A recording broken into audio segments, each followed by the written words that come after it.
All right, guys, back again. So let's talk about M3GAN. And M3GAN is the newest Blumhouse released theatrical film after Halloween Ends, I believe. I don't think there was anything in between those. I know The Black Phone was before Halloween Ends, but I believe there's no other film between M3GAN and Halloween Ends. So this is the most recent Blumhouse theatrically released movie. It is, of course, a movie that if you follow any type of social media pertaining to movies, you're gonna see M3GAN like it's everywhere online, and it's genuinely really cool. Honestly, like the thing that Blumhouse does with their marketing is really good, and I really love the fact that whether you like a movie or not that they do, this movie just is marketed like crazy. And I've seen so many Blumhouse movies that are marketed so well, and ones that are usually unique or original. And I really like that because M3GAN is one of those movies. It's a movie, of course, with plot points you've seen before. It's about an AI robot doll that's a killer doll.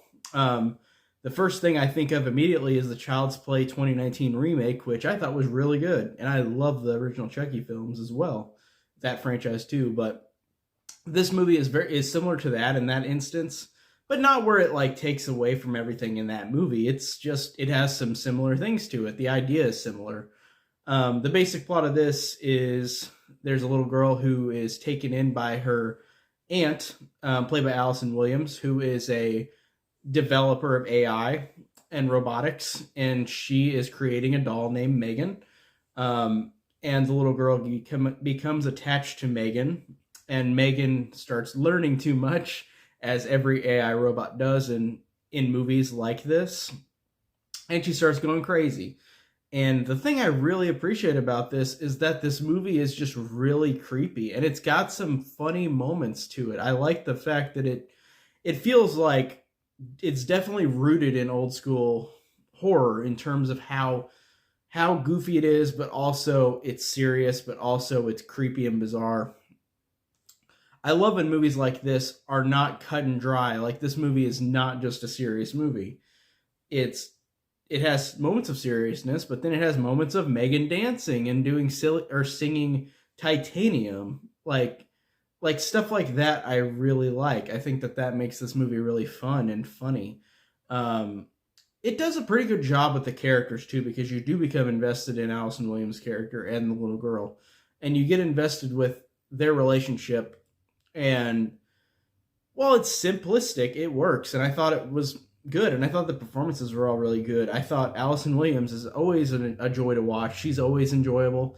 I've loved her in Get Out. She was good in The Perfection. I know I've seen her in other stuff too, but she's always great in everything.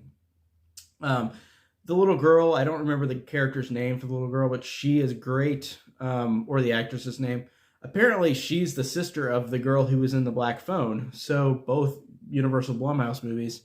That's awesome to see that, just having these new rising stars.